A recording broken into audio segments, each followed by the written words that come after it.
News, सच जरूरी है।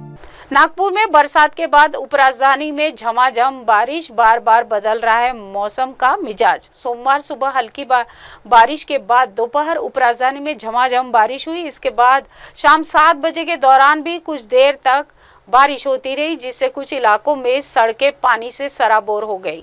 बारिश से तापमान में गिरावट दर्ज तो की गई और वातावरण भी सुहाना हुआ। हालांकि कुछ निचले इलाकों में जल भराव की स्थिति बनी रही।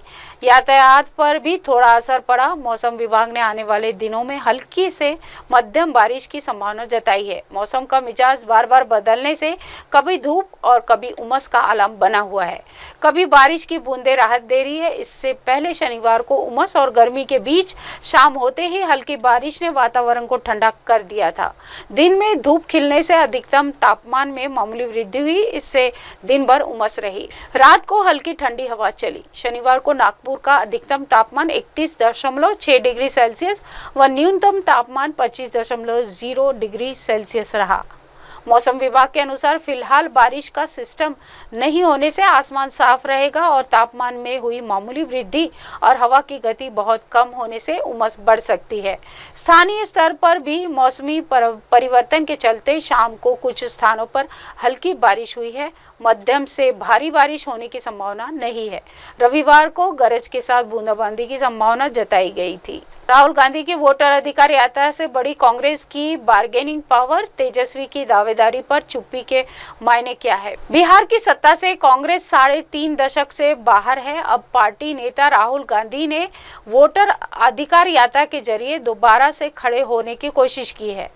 16 दिन की यात्रा से कांग्रेस की बार्गेनिंग पावर बढ़ गई है और जिसने आरजेडी की सियासी टेंशन बढ़ा दी है। अब सीट शेयरिंग में शह और मात का खेल होगा। बिहार में एसआईआर प्रक्रिया के खिलाफ शुरू हुई कांग्रेस नेता राहुल गांधी की वोटर अधिकार यात्रा 16 दिन के बाद समाप्त होने जा रही है।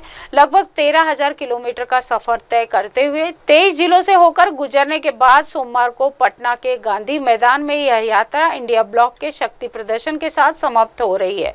राहुल गांधी ने एसआईआर को वोट चोरी बताते हुए एक तरफ जहां चुनाव आयोग पर निशाना साधा, वहीं दूसरी तरफ बीजेपी और उसके गठबंधन पर बिहार विधानसभा चुनाव से पहले एक बड़ी साजिश का आरोप लगाते हुए उन्हें घेरते हुए नजर आए। सीएम फेज घोषित नहीं, राहुल का तेजस्वी को झटका भीड़ वोट में बदलेगी तय नहीं है। 16 दिन 23 जिले और 13,000 किलोमीटर और 67 विधानसभा सीटों की गुजरी। महागठबंधन की वोटर अधिकार यात्रा खत्म हो गई है। राहुल और तेजस्वी सासाराम से निकले और पटना तक चले। वोट चोरी को मुद्दा बनाया। यात्रा खत्म हुई, लेकिन पीछे रह गया एक सवाल, इस यात्रा से क्या मिला। यात्रा के रूट में 23 जिले कवर किए गए।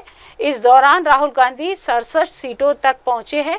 2020 के चुनाव में इनमें से कांग्रेस ने 9 सीटें जीती थी। 16 सीटों पर पार्टी दूसरे नंबर पर रही थी और 39 सीटें एनडीए के खाते में गई थी। यानी इन सीटों पर महागठबंधन के मुकाबले एनडीए ज्यादा मजबूत है।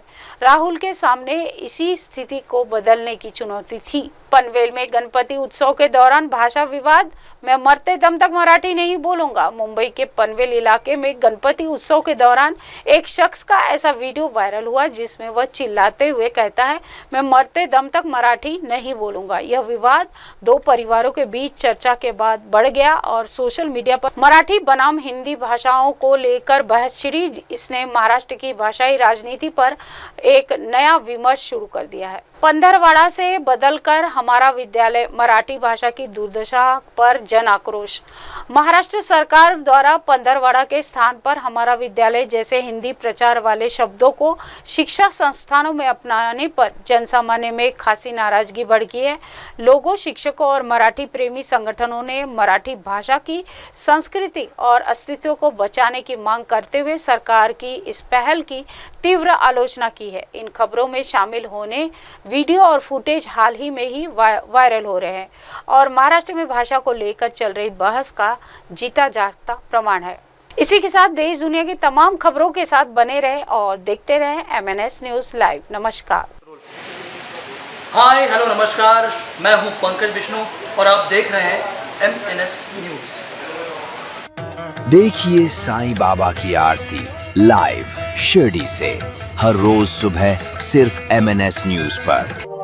आप देख रहे हैं एमएनएस न्यूज, सच जरूरी।